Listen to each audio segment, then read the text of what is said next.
특별히 이 땅에서 천국을 경험하는데 우리가 정말로 조심해야 할 부분이 무엇인가? 그 첫 번째로 한번 따라서 할까요? 교만을 조심하겠습니다. 우리가 일상생활에 사실 돈 문제, 건강 문제, 그리고 복잡한 인간관계 문제, 이 문제 때문에 꼬여서 짜증나고 갈등하는 이와 같이 삶을 살아가는 현실 가운데 이 천국을 누려간다라고 하는 부분은 어떻게 보면 너무도 비현실적인 것 같아 보입니다. 그런데 여러분, 결국 우리가 갈등을 하고 또 고통을 느끼는 것은 외부적인 이 타락한 환경이 주는 요인도 있지만 이 궁극적으로는 결국 우리 내적인 문제에서부터 시작이 되어지는 것입니다. 아무리 문제가 복잡하더라도 내적으로 하나님과 친밀한 교제를 누려가서 반응을 온전하게 잘해간다라고 하게 되어지면 뛰어넘을 수 있어요. 그렇지 못할 때에 우리가 고통의 늪으로 빠져가게 되어지는 것입니다. 그래서 우리가 쉽게 범하기 쉬운 죄, 뛰어넘기 힘든 부분이 무엇인가? 여러분, 잠언 6장에 보면 하나님께서 무엇을 그렇게도 싫어하시는가라고 하는 것들을 표현해 가고 있어요. 16절에 보면 이런 말씀이 있습니다. 6장에 여호와께서 미워하시는 것 곧 그의 마음에서 싫어하는 것이 67가지이니 곧 교만한 눈과 거짓된 혀와 무지한 죄에 피를 흘리는 손과 악한 계교를 꾀하는 마음과 빨리 악으로 달려가는 발과 거짓을 말하는 망령된 증인과 및 형제 사이를 이간하는 자니라 그랬습니다. 여기 언급된 모든 이 죄악의 이 리스트들로부터 자유한 사람은 아무도 없을 것입니다. 여러분, 교만합니다. 그럼 거만한 태도로 나타나죠. 이 다른 사람에게 비치면 굉장히 불쾌하게 만들어가요. 그러다 보면 은근히, 한국에서는 은따라 그러더라고요. 은근히 따돌림을 당하게 됩니다. 이 행동과 이 행동 거지가 이렇게 좀 거만한 사람들. 근데 본심은 아닌데 상황 때문에 약간 거짓말을 해요. 그것 때문에 내가 참 잘못했다, 왜 그 순간에 그렇게 했을까 고통을 느끼게 되어질 것입니다. 그뿐만 아닙니다. 잠언에 나타나는 분 보면 똑같은 입장인데 똑같이 이민 왔고 똑같은 동기생인데 먼저 앞서가요. 잘 나가요. 떠요. 근데 가서 축하를 해줬는데 집에 와서 가만히 보니까 자기가 너무 초라해요. 우울해져요. 자기가 싫어요. 어떻게 보면 이것이 고통일 수 있을 것입니다. 그래서 이와 같은 우울한 기분이 드는데 그와 같은 이 삶의 실제 일상생활에서 천국을 누려간다, 그건 쉬운 일이 아닐 것입니다. 거의 불가능한 일일 것입니다. 여러분, 4세기에 이집트 사막에 수도사 에바그리우스라고 하는 분이 있어요. 이분이 죽음에 이르게 하는 7가지 죄를 정리했는데 그 첫째가 무엇인가 하면 교만이고, 둘째가 시기고, 셋째가 탐욕이고, 넷째가 탐식이고, 다섯째가 분노고, 여섯째가 정욕, 일곱째가 나태다, 그렇게 했어요. 근데 이 7가지 죄를 6세기 이 그레고리우스라고 하는 교황이 있어요. 이 교황은 굉장히 경건했던 영적인 지도자였어요.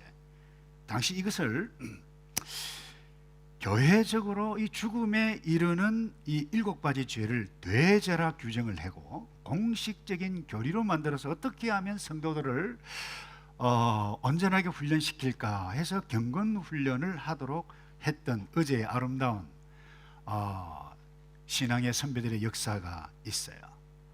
저는 요즘 가끔 이런 것을 생각해 봅니다. 기독교가, 특별히 기독교인들이, 교회가 참 너무 가볍다라고 하는 생각을 해봐요.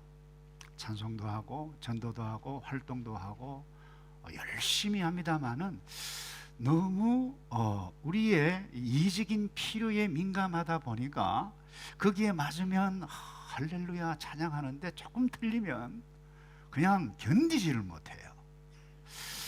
왜 이럴까? 참 가볍다. 찬송도 열심히 해요. 찬양도 열심히 해요. 기도도 열심히 해요.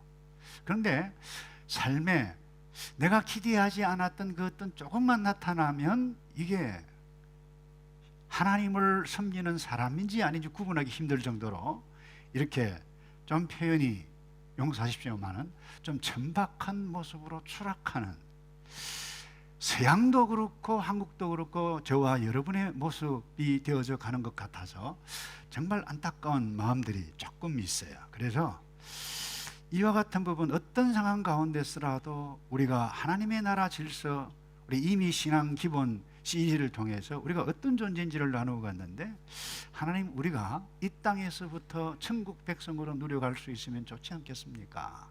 이런 소원들을 가지고 함께 우리 천국 질서를 누려가는 것들을 방해하는 요인들, 이 부분들을 함께 공부해 가기 원하는데요. 그 가운데 가장 조심해야 할 것이 무엇이냐? 교만한 마음이에요.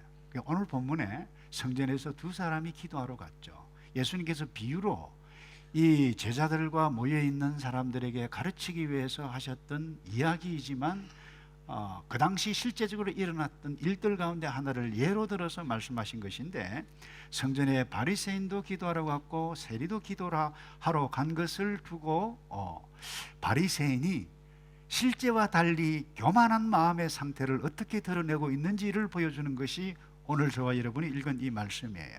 그래서 교만이 무엇인가? 여러분, 교만은 딴 것이 아닙니다. 자기를 높이는 것이 교만이에요. 자기 자신의 실제 상태는 이것인데 더 높이 인정을 받으려고 행하는 모든 것들이 뭐예요?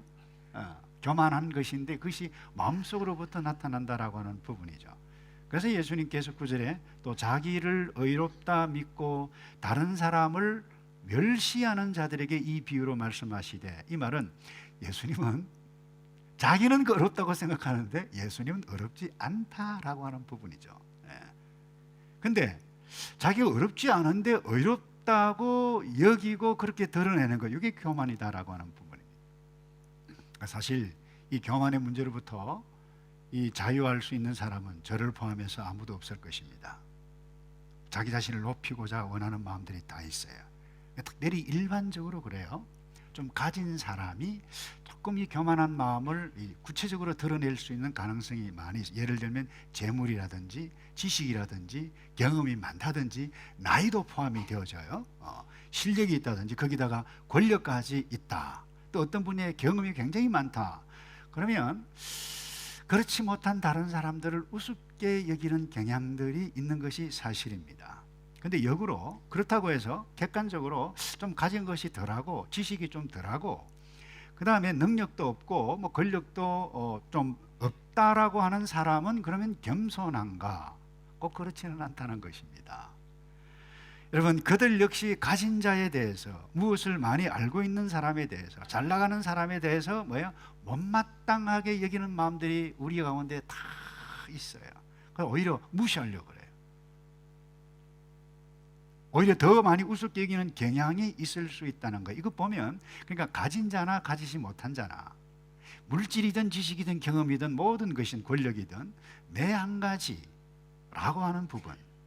그래서 우리가 이런 마음을 가볍게 여기지 말아야 할 이 마음, 이 교만한 마음, 남을 우습게 여기는 이 교만한 마음, 우습게 여기지 말할 이유가 무엇입니까? 여러분, 이 교만은 나 스스로 하나님이 되고자 하는 마음과 연결이 되어져 있기 때문에 그렇습니다. 여러분, 성경은 이 교만에 대해서 단순히 자기를 높이는 수준을 넘어 하나님을 떠나 스스로 자기 자신이 삶의 주인으로 살아가려고 하는 태도임을 지적해 가고 있어요. 잘 아시잖아요. 아담과 하와를 보세요. 사단의 말을 더 좋아해서, 이유는 딱 하나입니다. 자기가 그 말을 들으면 더 높이 될 줄로 철저하게 믿었기 때문에 하나님 말씀 대신에 사단의 말을 붙잡았어요. 이 말은 스스로 하나님이 되고자 했다라고 하는 것입니다. 교만한 마음이 있었다는 거죠. 그래서 여러분, 어거스틴도 인간의 첫 범죄는 하나님의 통치를 거부하고 스스로 하나님처럼 되어 자신과 세계를 자기 마음대로 살려고 한 것이라고 그렇게 이야기했어요. 한번 보세요. 하나님을 떠난 백성들 보세요. 시날 평지에서 바벨탑을 쌓았던 그 당시 사람들, 우리가 창세기를 공부했잖아요. 이 사람들의 슬로건이 무엇이었습니까? 11장 4절에 이런 말씀이, 창세기, 우리의 이름을 내고 온 지면에 흩어지면 면하자 그랬어요. 우리의 이름을 내자는 거예요. 우리는 우리의 이름을 내는데 얼마나 민감한지 몰라요. 도네이션을 하더라도 이름을 내어줘야 좀 기뻐요. 근데 빠졌다, 기분이 나빠요. 근데 이것을 이용하는 교회 안팎에 펀드라이징을 잘하는 사람이 있네요. 뭐 몇만 불 내면 금판, 뭐 몇천 불 내면 동판, 뭐 이런 식으로 이름을 쫙. 예. 그게 어떤 클럽이든지 사회이든지 마찬가지예요. 제가 이해가 안 되는 것은 여러분 한국도 그렇고 세계 어디 여행을 하다 보면 그렇게 힘든데 높은 꼭대기에 이 사람 이름을 새기는 거 보면 어떤 심리일까? 여러분, 나의 이름을 내고 이름을 날리는 것을 좋아하면 이 교만에 교만에 사로잡히기가 우리 모두가 쉽다라고 하는 부분, 그것은 결국 이 세상 왕국의 가치를 따르는 것이지 하나님의 나라 가치가 아니라고 하는 부분을 잊어서는 안 될 것입니다. 그리고 이 교만이라고 하는 것은 결국 사단의 뒤를 따르는 것입니다. 여러분, 이사야 14장에 이런 말씀이 있어요. 이 천사장 루시프를 은유로 해서 쓴 말씀인데, 내가 하늘에 올라 하나님의 뭇별 위에 내 자리를 높이리라. 사단이 하는 이야기예요, 천사장이. 근데 가장 높은 구름에 올라가 지극히 높은 이와 같아지리라. 여러분, 교만은 사탄에게서 비롯되어졌다라고 하는 말씀을 객관적으로 이사야 선지자를 통해서 우리에게 말씀해 가고 있어요. 자기를 높여 하나님의 자리를 차지하겠다라고 하는 부분입니다.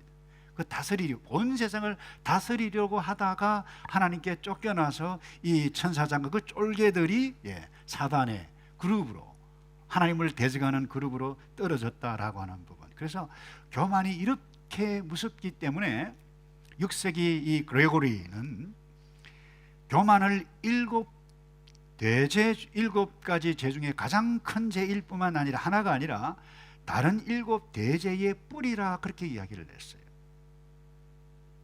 다시 말해서 교만에서 모든 다른 죄가 나온다라고 하는 부분입니다. 그래서 C.S. 루이스라고 하는 분이 이런 이야기를 했어요. 교만이야말로 죄 중에 죄요 가장 큰 죄며 다른 모든 죄악은 교만에 비하면 마치 벼룩에 물린 자국에 불과하다, 그렇게 이야기했어요. 이것이 교만입니다. 교만은 자기를 높이는 것입니다. 교만은 스스로 하나님이 되고자 하는 마음이 있는 것입니다. 교만은 결국 사단의 뒤를 쫓아 행해가는 것이고 결국 망하는 길이고 결국 구원과도 관계 있다라고 하는 부분. 그래서 여러분, 오늘 이 본문 말씀을 통해서 이 교만의 특징이 무엇인가 정리를 해가기 원하는데요, 그건 잘못된 비교를 합니다. 그리고는 남을 무시합니다.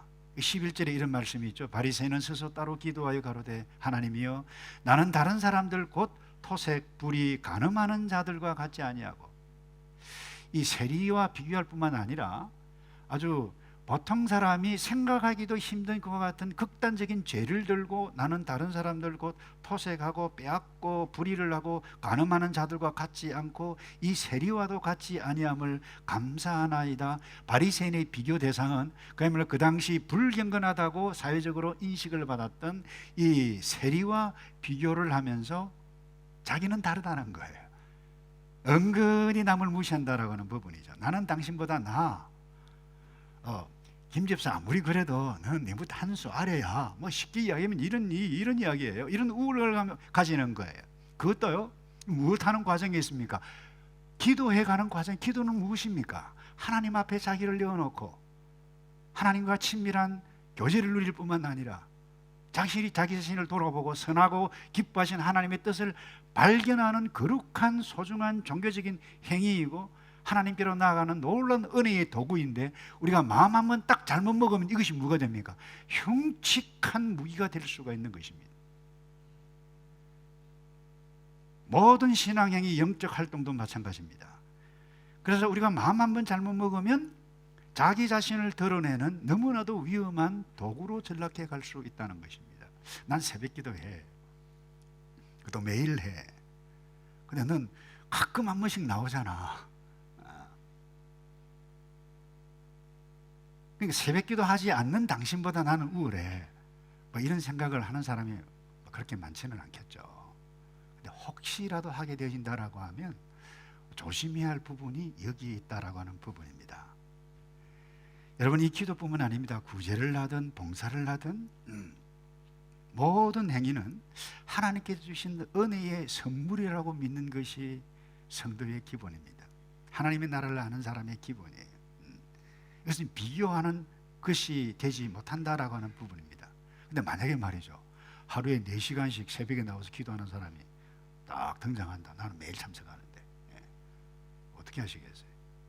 구제도 말이에요, 그야말로 $10, 20, 뭐 $100가 아니라 만불씩 한다, 이런 사람이 나타나면 어떻게 하시겠어요?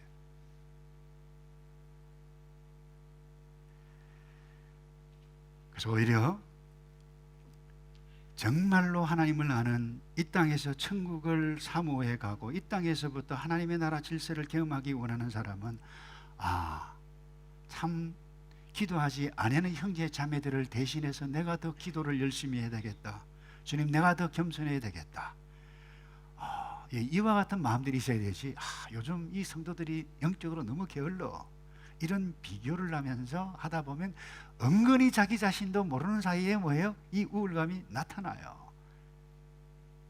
그리고 여러분, 비교도 자기보다 나은 사람과 비교하는 것이 아니라 자기보다 못한 사람과 비교해서 은근히 뭐예요? 기쁨을 챙기게 되어지는 이상한 버릇들이 우리 모두에게 있을 수 있다는 거예요. 어떤 한 통계를 보니까요, 하버드 대학 학생들에게 다음 두 곳 중 어느 곳에 살리느냐고 하는 질문을 했어요.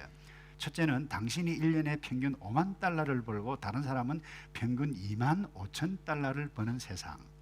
두 번째는 당신이 1년에 평균 $100,000를 벌고 다른 사람들은 평균 $250,000를 버는 세상. 어디에 살기를 원합니까? 라고 하니까 전부 다 전자였다는 거예요. 똑똑한 하버드 대학 학생들의 선택이었어요.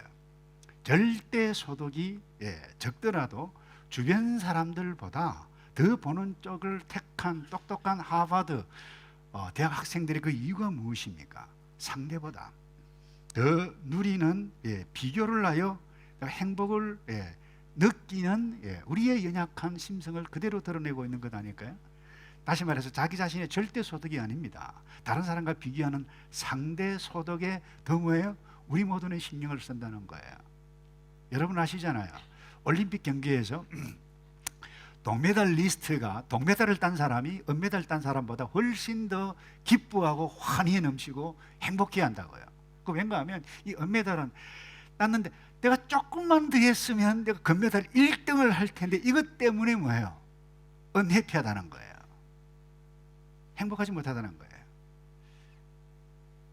다른 사람과 비교하기 때문에. 여러분, 대부분 사람은 아무리 봐도 내가 당신보다 낫다고 생각하는 경향이 지식과 돈과 권력과 모든 것을 가진 자나 그렇지 못한 자나 동일하게 있다라고 하는 부분, 여기에 우리가 초점을 둡니다. 그러다 보니까 자기보다 못한 사람과 비교하게 되어지는데, 이것은 일종의 기만행위입니다. 자기 자신을 속인다는 거죠. 정직하지 못한 것입니다. 그래서 교만이 이런 것이구나, 나에게 다 있구나, 이런 부분들을 우리는 오늘 내일 주님 앞에 설 때까지 이 땅에서 조심해야 하지 않겠는가, 이 부분을 함께 나누기를 원하는 것입니다. 그 다음 두 번째요, 이 교만의 특징은 태도가 거만합니다. 이 주석가 핸드릭스는 이 바리새인에 대해서 이렇게 표현을 했어요. 바리새인은 거만한 모습으로 지금 성전에 서 있다. 손과 시선을 위로 올린 채, 하나님, 나는 살인도 하지도 않고 토색도 하지도 않고, 나는 저 옆에 있는 저 김집사 박지사와 차원이, 저 세리와 차원이 다릅니다. 이렇게 했다라고 구체적으로 표현을 해가고 있어요. 그래서 이분이, 이 바리새인은 누구에게 기도했느냐? 외관상으로는 하늘을 우러러 손을 들고 하나님이여 라고 한 것처럼 보이지만, 하나님 한 번 딱 부르고 난 다음에는, 그 다음에는 전부 다 자기 잘한 부분, 그리고 세리보다 나은 부분, 자화자찬이지, 이것은 하나님 앞에 겸손히, 아니 하나님 앞에 기도한 행위가 아니었다라고 이야기를 했어요. 다시 말해 태도가 거만했다는 거죠. 여러분, 이 세상 사람들 사이에도 좀 잘난 체하고 목이 뻣뻣하고 거만한 태도를 보이는 사람들 좋아하지 않습니다. 신문에 이런 것이 났어요. 직장인들에게 설문조사를 했어요. 직장 생활하면서 동료가 죽도록 미운 순간이 언제인가? 이것이 주제였어요. 상사가 죽도록 미울 때, 그게 물음인데, 인격을 무시하는 행동이나 말을 할 때 그게 56.34%로 가장 많았고요. 성과를 마치 자신의 공인 것으로 가로챌 때 6.2%. 근데 아래 사람을 비서처럼 여길 때 3.13% 이렇게 되어 있어요. 그리고 이제 부하 직원이 죽도록 미울 때는 언젠가 그랬는데, 의무는 뒷전이고 권리만 주장할 때라고 하는 의견이 28.12% 가장 많았다라고 하는 부분입니다. 그러니까 직장에서 미움받는 법은 아주 간단합니다. 아주 간단해요.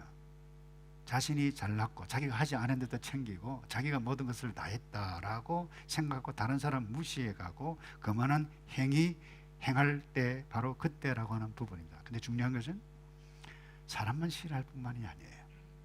하나님은 이와 같은 것들을 그렇게도 싫어한다고. 여러분, 베드로전서 5장 5절에 이런 말씀이 있어요. 다 같이 한번 읽어볼까요? 성경 좀 말씀을 주실래요? 베드로전서 5장 5절. 이런 말씀입니다. 따라서 합시다. 하나님은 교만한 자를 대적하시되 겸손한 자들에게는 은혜를 주시느니라.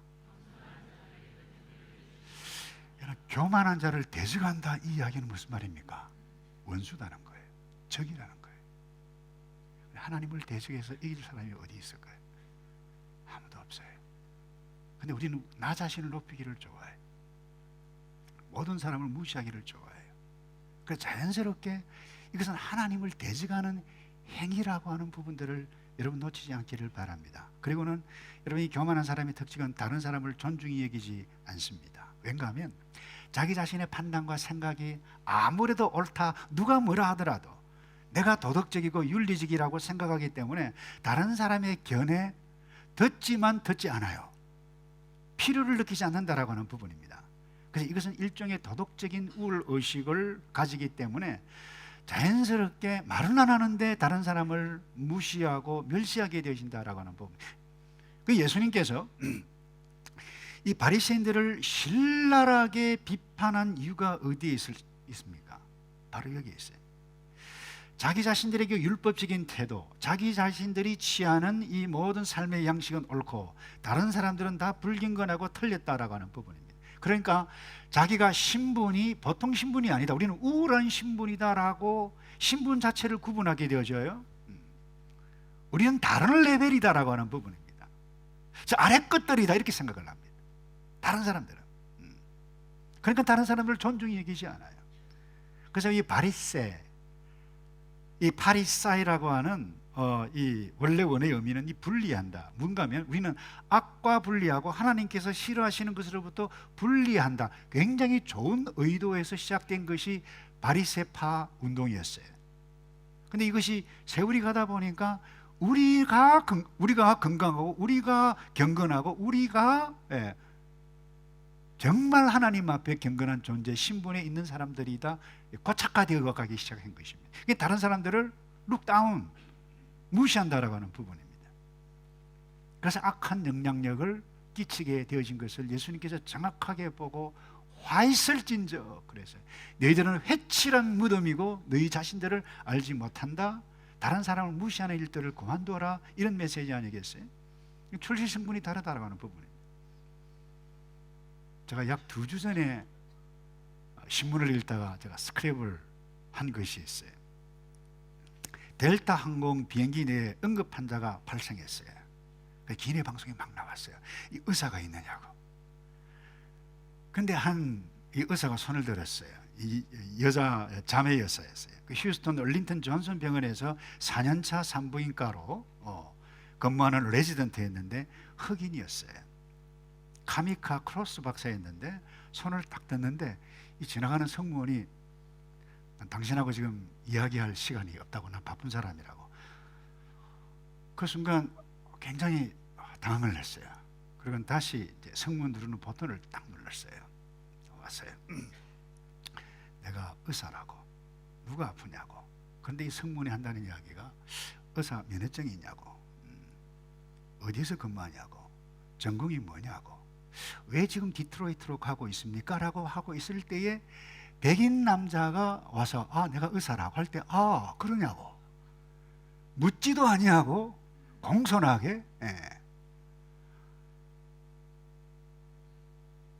그래서 이 흑인 이 의사가 화가 너무 나서 글을 올리고 조사에 들어가는 일들이 나타나서 이렇게 신문지상에 났는데, 여러분, 우리가 어느 누구라도 이 승무원의 그 행동을 이 비난할 위치에 있는 사람이라고는 생각하지를 않습니다. 우리가 그럴 수 있기 때문에. 특별히 우리 한국 사람은 조심해야 할 부분이 그래요. 외국 사람도 다 마찬가지예요. 미국 보세요. 남사고 필리핀 사람, 히스패닉 계통, 우리도 마찬가지예요.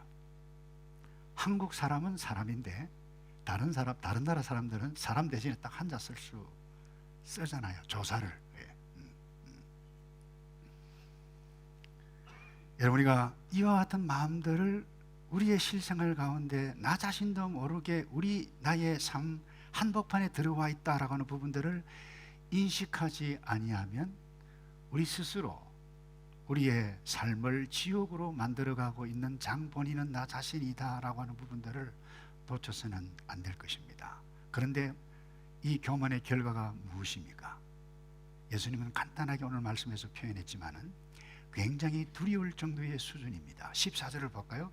내가 너희에게 이르노니, 이 말은 굉장히 강조 용법입니다. 헬라어 용법으로. 내가 너희에게 이르노니 이 사람이 저보다 의롭다 하심을 받고 집에 내려갔느니라. 이 말은 폼 잡고 하나님, 나는 죄를 짓지 않았습니다, 저 옆에 있는 세리와 다릅니다 라고 비방했던 그 대상이 더 의롭다라고 예수님께서 인정을 했어요. 의롭다고, 세리를 어렵다고 해요. 이름이 어렵다라고 하는 여기서는 법적인 단어입니다.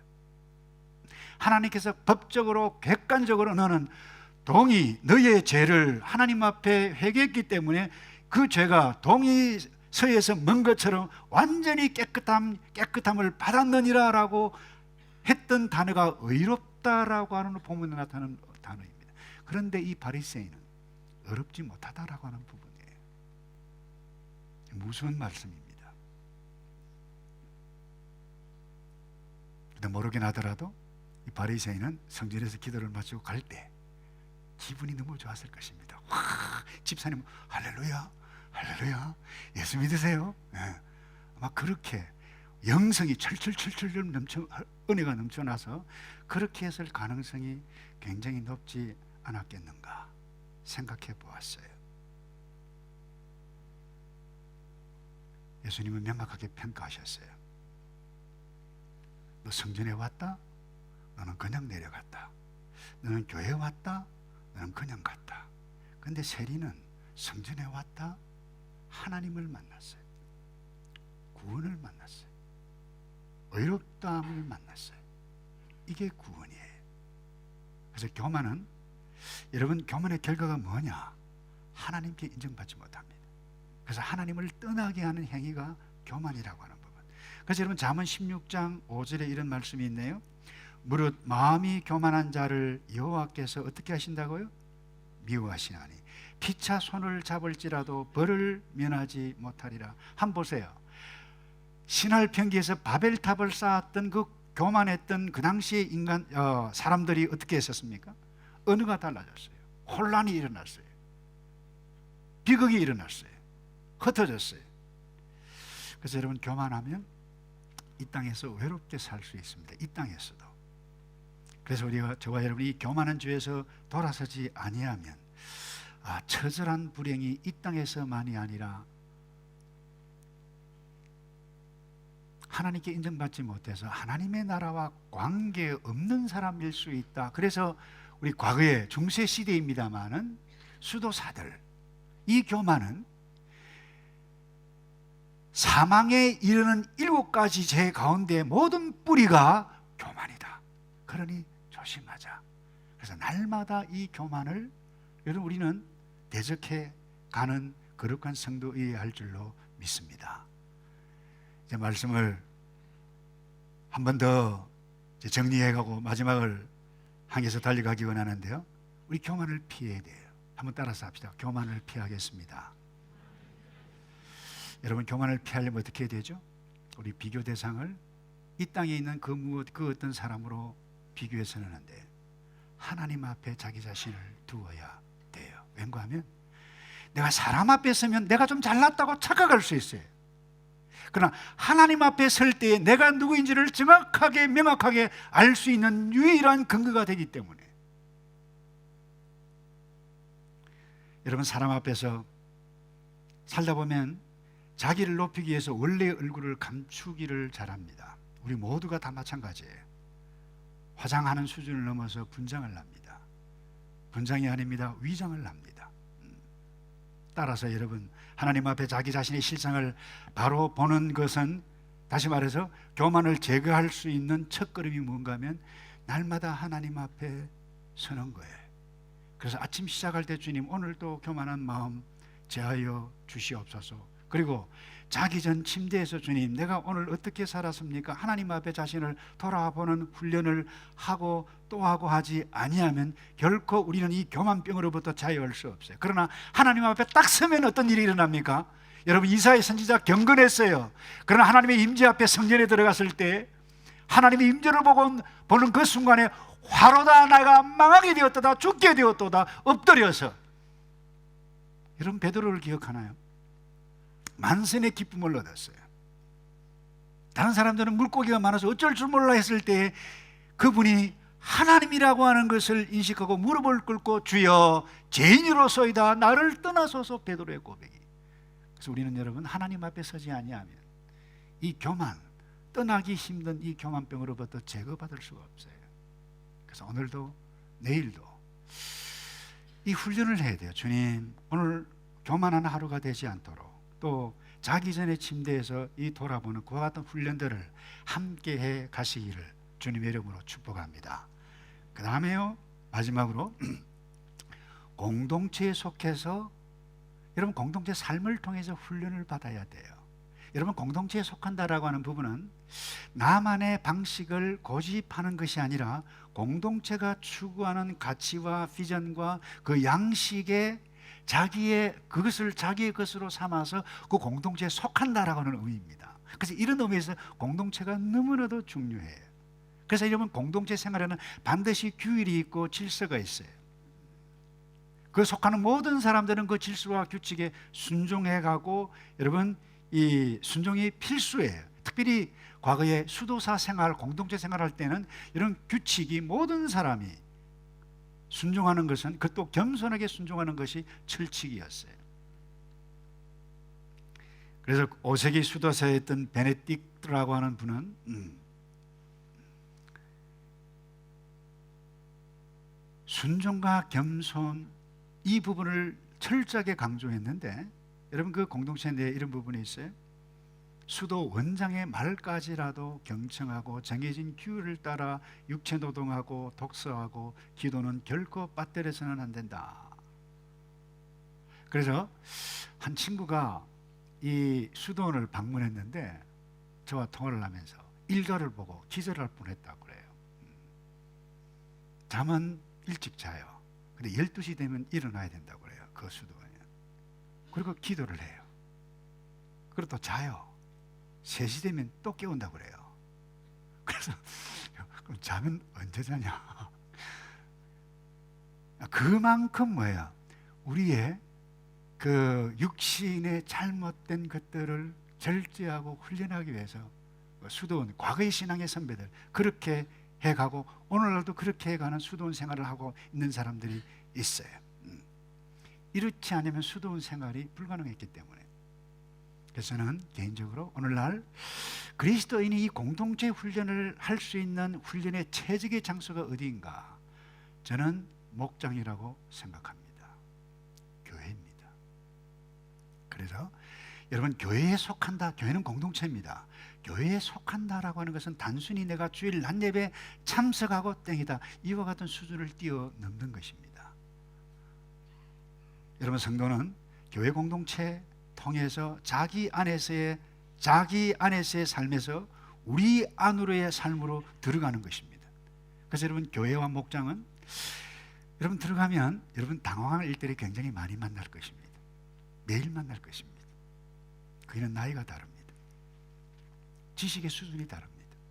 성격이 다릅니다. 성향이 다릅니다. 물질에 가진 정도가 다 다릅니다. 어떤 사람은 굉장히 강하게 이야기하는 사람도 있어요. 깜짝깜짝 놀라게 할 것입니다. 아니잖아. 그러면서 자기의 뜻을 내려놓는 훈련을 행할 수 있는 가장 좋은 곳이 목장입니다. 근데 그것을 견디지 못해서 나오는 사람도 있죠. 이 말씀을 받으면서 여러분, 내 자신을 교회를 이루는 한 지체로 인식하는 사람들은요, 불편함을 감수할 수 있는 훈련을, 마음이 아프고 짜증도 나고 화도 나고 눈물도 나고 자존심도 상하고 그와 같은 부분이 있지만, 여러분, 공동체의 하나됨을 위해서 스스로 훈련해 가는 것, 이것이 어디에서 가는 건가요? 목장에서. 어디에서? 교회 안에서. 우리는 다 달라요.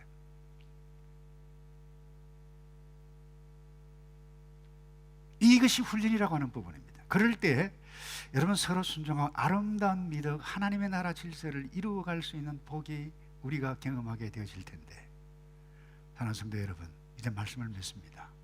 예수님은 이렇게 말씀하셨어요. 나는 마음이 온유하고 겸손하니 그랬어요. 이 말은 제자들에게 주셨던 말씀이에요. 내가 너희에게 먹여주면은 결코 무겁지 않다. 나는 마음이 온유하고 겸손하다. 그리고 예수님께서 이런 말씀을 하셨어요. 천국이 이미 너희 가운데 있느니라 말씀했습니다. 여러분들이 그 해석을 잘 하셔야 돼요. 천국이 이렇게 이미 와 있다라고 하는 말로 해석이 되지만, 그 말씀은 마음이 온유하고 겸손하신 예수님께서 있는 그것이 뭐예요? 그 자리가 이미 하나님의 나라다라고 하는 부분이에요. 우리가 붙잡아야 할 부분은 이 부분입니다.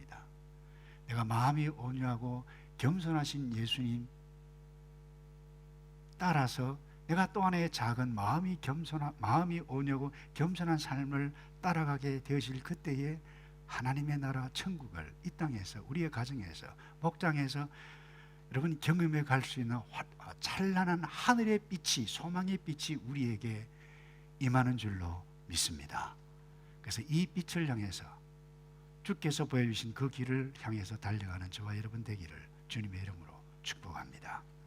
기도하겠습니다. 예수님, 주께서 성도로 삼으셨고 이미 천국 백성으로 삼아주셨는데, 주께서 보여주신 그 길 향해서 달려가며 또 우리가 이 땅에서 천국 백성으로 살아가 세상 사람들이 깜짝 놀라고 어떻게 저와 같이 존귀한 사람들이 있는가, 그래서 그들이 주님 앞에 나아오는 아름다운 일들을 경험해 가도록 우리를 도와 주시옵소서. 예수 그리스도 이름으로 기도합나이다.